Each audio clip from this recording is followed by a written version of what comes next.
Now, before we get started with the reports, I want to give a shout out to Mechanical Warhorse. I'm starting with my Saturday and Sunday games. They gave me a bunch of templates and different tokens and markers to use for the games. These are all incredible. Hopefully, you should be seeing a lot of them being used in my games for Saturday and Sunday. Unfortunately, I didn't have them for the Friday night games, but they were a sponsor for Brawler Bash, and they were fantastic. I highly recommend them to everybody out there.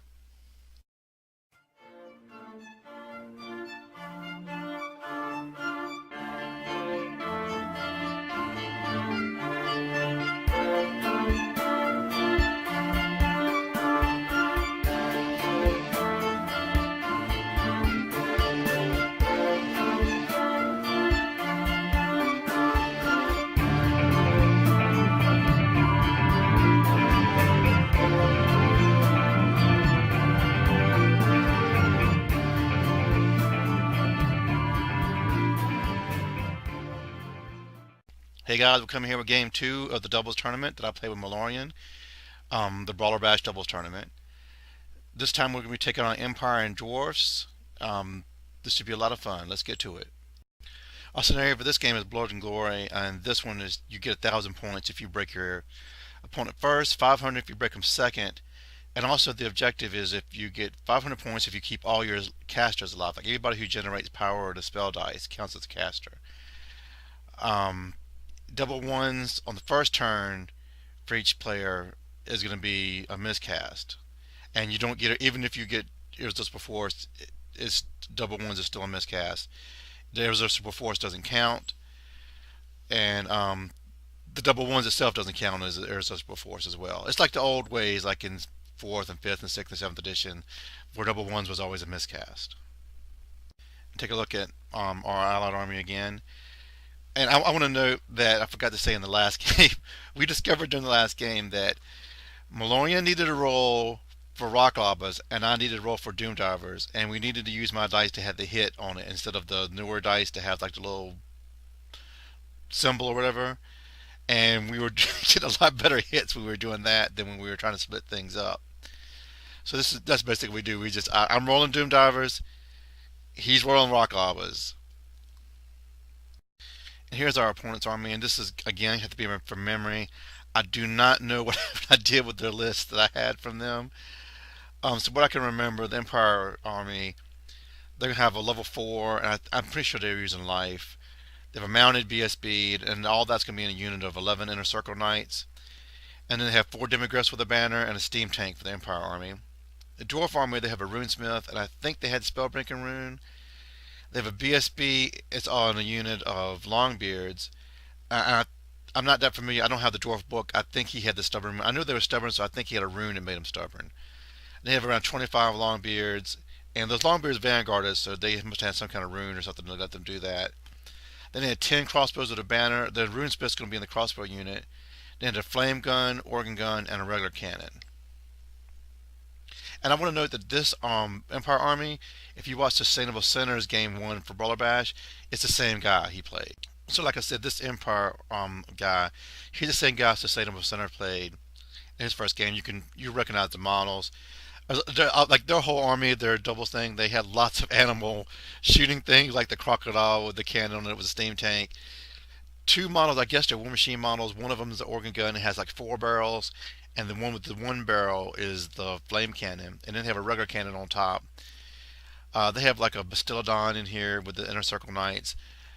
The Demigryphs aren't. I don't think they're GW Demigryphs, but I'm not sure what models they're from. But the whole army is very colorful, and like all the animals and everything, it goes together.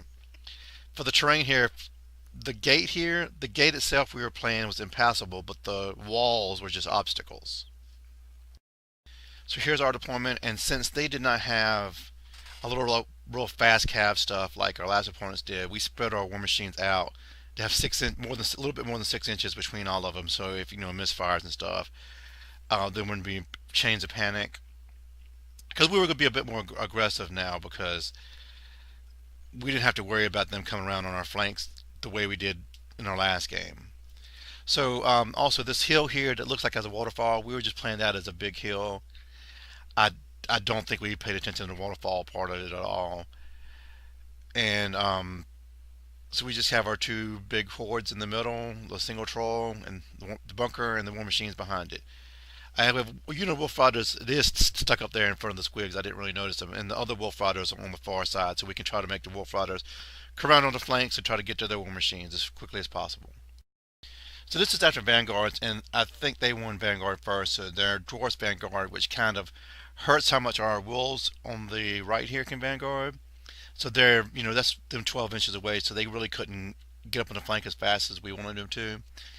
But our other wolves, if you see on the left side, they've already gone all up to the woods, so they'll start zipping around faster behind the lines. And if he wants to waste a steam tank or anything else on the wolves, that's acceptable. To protect his war machines, if he wants to do that, I think we'd rather him try to kill wolves than anything else. And so again, I also want to apologize. My voice is almost all the way back, but it's not 100% yet. So here's basically our turn. My Savage Horde fails animosity, but I do want to note that I did not roll the animosity roll. You can see that's some Malorian dice there. He was doing the animosity rolls. So that's going to kind of hold our line a little bit. We move up the rest of our stuff. We start getting our wolf riders out on the flanks to start coming in, and Malorian Savage Horde goes as it moves up. Now, in our shooting, we put Doom Divers into the Inner Circle Knights, and I think we killed 3 or 4 of them. So we got a good chunk of them. I think one of the Doom Divers does. Yeah, I think one Doom Diver killed maybe 3. The other one veers where it's on the demigryphs, and we do just one wound to that. We put all the lobas on the steam tank, and we managed to do 3 wounds with 3 lobas. I think 1 scatters off, 2 to get direct hits. Like I said, when we traded off the war machines, Malorian was getting hits with the rock lobas. I was getting hits with the Doom Divers. But we only managed to do 3 wounds to the steam tank. So now we're going to go into their turn 1. They're going to back up a lot of stuff except for their quarrelers are going to come up, and then they're going to reform their Longbeards, because I think they were trying to get a charge with their Longbeards into the Savages and try to protect their war machines, and that's going to leave them open to the Squig horde that's coming on there. And I think they were trying to hopefully count on that gate stopping the Squig herd, but unless they make the charge on that Savage horde, that gate's not going to really protect them. Now, in their shooting, their flame cannon is going to misfire and not really do anything. The organ gun here is going to kill, it looks like just 3 savages. Yeah, because I had 38 and 2 characters, so yeah, so it just kills the 3 savages. So we got a big win here in terms of damage it could have done to us. I think the steam tank shoots at a Doom Diver and maybe just does 1 wound, and basically we really come away doing pretty well here as far as their shooting and magic is concerned. So now we're going into our turn 2, and I was thinking we should charge the squigs at the flank of the Longbeards here. And Malorian brought up a good point that they can't really get away. If they charge the savages, they'll be fighting the savages. But if they fail that charge, then they're really going to be sending their rear char squigs. So it's just best, to just march up so that we'll have the rear charge. And if worst case scenario, the squigs will be coming about on the flank here and just start clearing things up. So that's what we do. But and the other disaster we're going to have is my horde again is going to fail animosity and be stuck there. So that means we weren't being aggressive with Malorian Savage Horde, which could have go ahead and charged the quarrelers here, and then overran into flame cannon. But in that scenario, it would have been presenting their flank to the dwarfs. So we just hold them back and see if the dwarfs could come to us instead. Otherwise, our shooting is not as great this time. We kill like 1 demigryph, and I don't think we even kill any knights. I think we're trying to kill that flame cannon, and we aren't able really to do it. Our magic, we have 3 level 1s, and I don't think we have really good spells, so basically we're not doing much in magic, and there was no combat this turn, so this was a fairly quick turn. Going into the allied army, or opponent's army's turn 2, they're going to fail the charge of Longbeards on the savages. I think they only needed a 5, and they roll like a 4. They fail it, and that's perfect for us. They're behind the gate, but since we marched up, we are right there. We can see them with the squigs, so we can go ahead and charge in with the squigs. Squigs can hold them up, so the savages can go into the quarrelers or the flame cannon, whatever, on our turn. So this was completely perfect for us. In Magic, they're going to get flesh to stone up on the Longbeards here, and I do think it was +4. So they're going to be a very high toughness, but it's not going to matter too much with the rear. We just need to, win the combat one time and hold them up long enough so that the savages can just clean up that whole hill. So for the rest of their shooting, they're going to take out a Doom Diver with one of their cannons. Their organ gun is going to shoot at the Wolf Riders, just threatening them, and I think it only kills one Wolf Rider. So we don't have to worry about panicking. Their flame cannon again is either going to misfire or just fall short. So just 2 times in a row, we're completely fortunate that flame cannon is not doing any damage. And that's basically their turn. They have no combat, and things are really looking good for us. So for our turn 3, this is where we really ramp things up. The Squig herd goes into the rear of the Longbeards, and the great thing about Squigs, they hate dwarves. This is what you live for with Squigs. You live to play dwarves. The savages are going to go up into the not handgunners, the thunderers that have what are quarrelers. They have the runesmith, which is the dwarf general in that unit. Malorian's wolves are going to go up into the cannon. I finally can move my savages, and I just move them up, move our bunker up some, and we move the troll up to try to slow down those knights. Now, when we go into our shooting, we're really going to take these knights down. I think there's only the 2 characters and 3 knights left. We do another wound to the steam tank, so we've really got them worked down. The combats work out perfectly. I mean, we destroy those quarrelers, kill the runesmith. There's only 2 quarrelers left fleeing.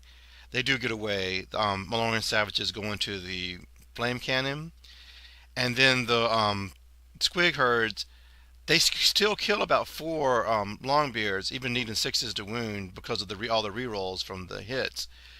They kill a few Squigs. It doesn't really matter. We win the combat. They hold because they're stubborn, but they fail their reform test because they're not steadfast because we have more ranks than them. So they needed to test a little bit higher, a little bit lower number, and they're not able to make it, so we're still going to be in their rear for the next combat. Okay, so within their turn 3 here, and their demogryphs are going to charge into the savages, and they try to get the steam tank in there as well, but they're not able to get it there. Their knight's going to charge the troll. Other than that, I mean, we're basically going to combats. Our squigs are still taking care of business with the Longbeards. They're still not able to reform, so we're still on their rear. We take out those demogryphs, and I think only the banner was alive, and it dies automatically when it fled. But since we're frenzied, we still had to pursue, as far as I could understand, so we pursued into the steam tank. They were not able to come into our savages with their knights when they killed our troll. So basically, things are still completely going our way. I'm going to have a strength 8 war boss going into the steam tank, and I'm really hoping I can take it down. I think it has, I want to say 4 wounds left on it right now. I can't really tell. Or maybe 2 wounds. It looks like there's a dice that says a 2 beside him right now. I can't really tell if that's a 2 or 4. But I'm really hoping I can take it down. The other combats, the savages look like they're in the organ gun, and the wolves are in the cannon. We're not able to beat that. So we're sticking there with the cannon, and on our turn, we'll have the other Wolf Rider unit that can come on into that cannon as well. Okay, so this is our turn 4.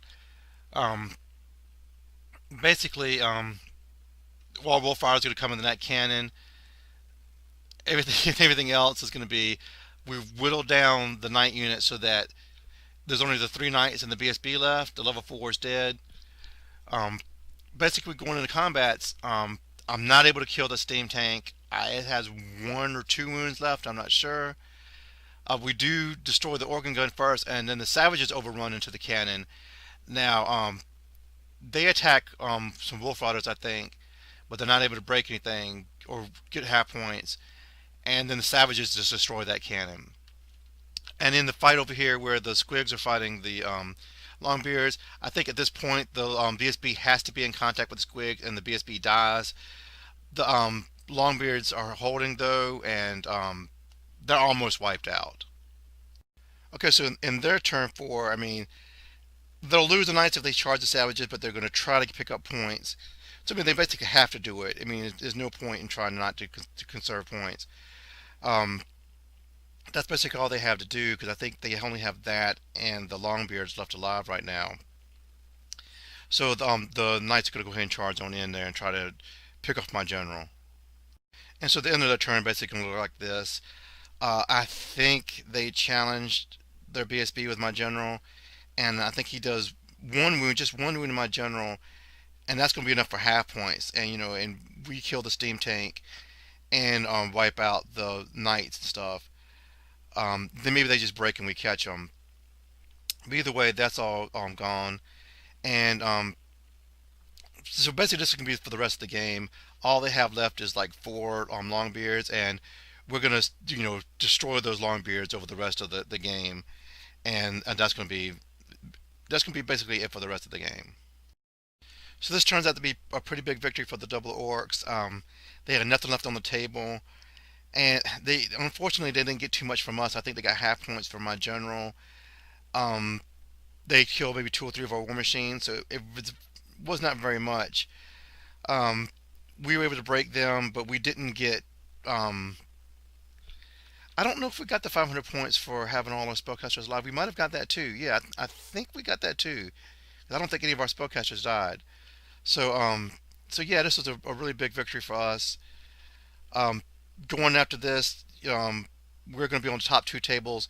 We were thinking because we were talking to people who were on table one and they won their game that we'd be playing them because we were only about 400 or so points behind them when we were figuring up our scores. But it turns out we're not going to be fighting them. Another team had leapt ahead of us. Maybe they leapt ahead. I'm not sure how many points the other team on table one had. Maybe they were in first and then the other team was in second.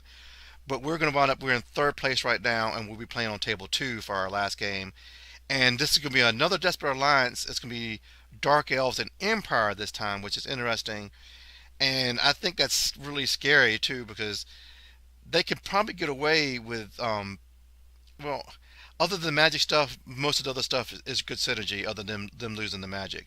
But that'll be coming up in our last game, and I hope you guys enjoyed this. And hopefully my voice will be completely better by next time. I'll talk to you later. Thanks for watching.